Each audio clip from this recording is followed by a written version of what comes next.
दिल्ली स्थित Pakistan high commission के बाहर सुरक्षा घेरे के लिए लगाए गए बैरिकेड और ट्रैफिक पुलिस हटा दिए गए हैं। आपको बता दें कि दिल्ली पुलिस ने हाई कमीशन परिसर के बाहर लगे अवरोधों को हटाया है। बातचीत करेंगे, हमारे साथ अश्विनी जी हैं, देश के बड़े डिफेंस एक्सपर्ट। सर, कैसे देखते हैं इस कार्रवाई को? एक तो 3 दिन पहले ही 3 से 4 दिन पहले जो पाकिस्तान ने भारत की जो एम्बेसी है इस्लामाबाद में जी। वहां पर तो बैरिकेड थे, ये बहुत जरूरी हमने एक्शन लिए हुए थे, उनको पूरा बैरिकेड को तोड़ दिया। सरकार से ये जो कार्रवाई की इस्लामाबाद में वो बिल्कुल इलीगल थी। तो जी। भारत को वाकई टिट फॉर टैट तो करना था, कहीं ना कहीं सबक तो सिखाना है पाकिस्तान को। तो ये जो इलीगल कंस्ट्रक्शन की हुई है पाकिस्तान एम्बेसी की साथ और जो बैरिकेड लगाए उनको रिमूव किया गया है और बिल्कुल लॉफुल है। और एक पाकिस्तान को साफ सुथरा मैसेज भेजा है कि अगर आप ऐसी कार्रवाई भारत के साथ करेंगे तो हम इसका ईंट का जवाब पत्थर से देंगे।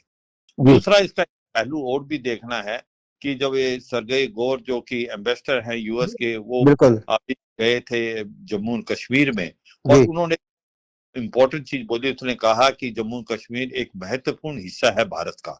और मुझे लगता है ये एक बदलाव है सोच विचार में अमेरिका के, क्योंकि अमेरिका अब समझता है कि भारत वाला जम्मू कश्मीर एक शांति, बिल्कुल पीसफुल है, वहां पर डेवलपमेंट हो रही है, रिकॉर्ड जी। टाइम टूरिज्म, लोग बहुत खुश हैं। और इसीलिए उसने बहुत कहा कि जो हमने एडवाइस दे रखी हम इसको बदलवाना चाहते हैं कि जिससे अमेरिकन लोग आए और जम्मू कश्मीर स्पेशली कश्मीर घाटी का जो एक प्रकार एंजॉय करें, क्योंकि यहाँ बहुत ही अच्छी एक स्थान है जहां पर आप विजिट कर सकते हैं। तो ये लगता है बदलाव इसलिए है, वो देख रहे हैं कि भारत का जम्मू कश्मीर जी। बिल्कुल इंटीग्रल पार्ट है भारत का। जबकि पाकिस्तान जो पीओजे के है वहां पर हालात बहुत खराब है। वहां पर मुजफ्फराबाद, मीरपुर, झांगर, ददियाल, बाग, जी।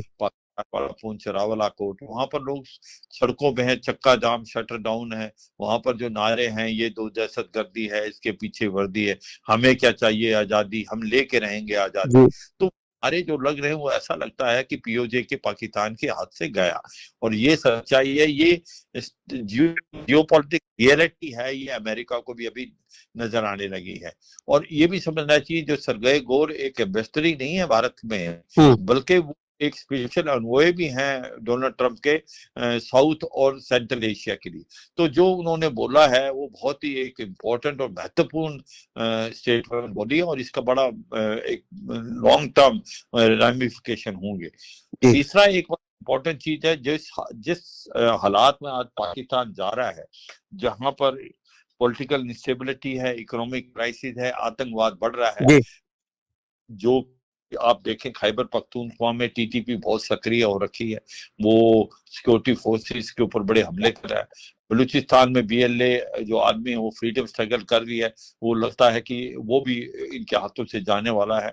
और इसी प्रकार सिंध भी कोई खास अच्छा नहीं है। पंजाब के अलावा किसी भी सूबे में और किसी भी प्रोविंस में शांति नहीं। तो इसीलिए ये डर है आने वाले टाइम में कि वहां पर एक सिविल वार हो सकता है।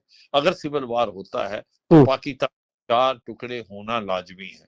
खैबर पख्तूनख्वा, बलूचिस्तान, सिंध और पंजाब, और पीओजे के और गिलगित बाल्टिस्तान जो कि इलीगली ऑक्यूपाइड है, जो इलीगली भारत का हिस्सा है, वो भारत में मिलेगा, जी। ऐसा लगता है। और मुझे लगता है अमेरिका को भी ये लगने लगा है और उनको ये लग रहा है कि जो पीओजे के जो कि इलीगली ऑक्यूपाइड है भारत को वापिस आना चाहिए।